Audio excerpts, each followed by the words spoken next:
Hello, hello, hello mga lalabs! Today is mag-unboxing tayo ng binili ko.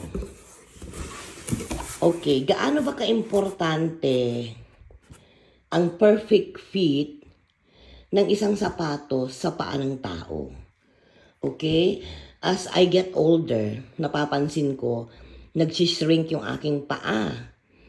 Then yung ibang mga shoes ko, hindi na kasya sa akin. And napansin ko din na yung pinky ko sa aking toes ay para siyang may pressured pain doon sa may buto. So I decided to go to Skechers and nag-recommend sila ng mga iba't ibang mga sapatos sa akin. So ngayon, hindi ako bumili online kasi nagbasa pa ako muna ng mga review sa online. Siyempre, kung ano ba yung credibility nila, kung totoo ba yung sinasabi nila doon sa mga sapatos na binibenta nila. Alright, ang una kong binili ay yung Skechers Delights Original. Ayan, kasi meron siyang air-cooled memory foam. Okay? And, ayan. Itong dalawang sapatos na to ay walking shoes. Kasi nga mahilig kaming maglakad. Sa work ko din is puro lakad.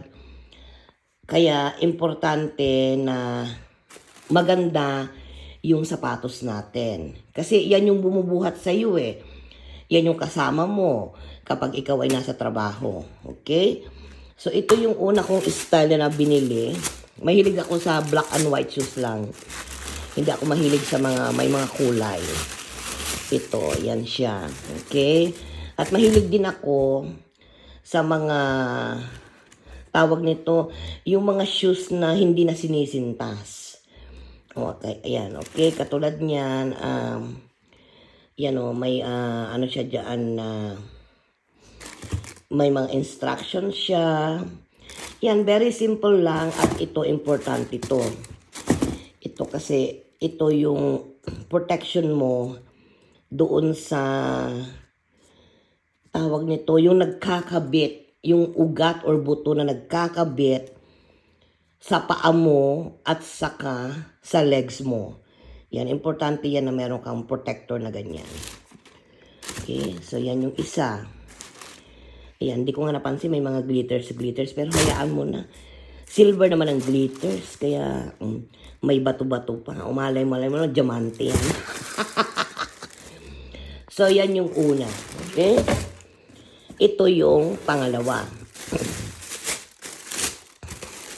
Ito yung pangalawa kong binili. Walking shoes din siya. Ayan, hindi mo na rin kailangan na mag-attach na mga strings. Nakaano na yan. Kumbaga, premeditated na ang kanyang mga shoestring, yung mga sintas. Ayan, as you can see, nakalagay dyan, I go walk. So, ibig sabihin, talagang siya ay pang walking shoes lamang. Ayan, saka ang gusto ko talaga sa Skechers is you can actually wash them sa washing machine. Ayan, ganyan lang kasimple. Diba? Kahit papaano naman ay hindi nasasakit yung paa ko. Kaya importante na kapag kailangan natin, ay bilhin natin. Kasi ang sapatos yan ang kasama natin eh. Yung mga tsinelas, kasama natin yan eh sa pang-araw-araw ng buhay natin. Okay, yun lang naman, share ko lang sa inyo.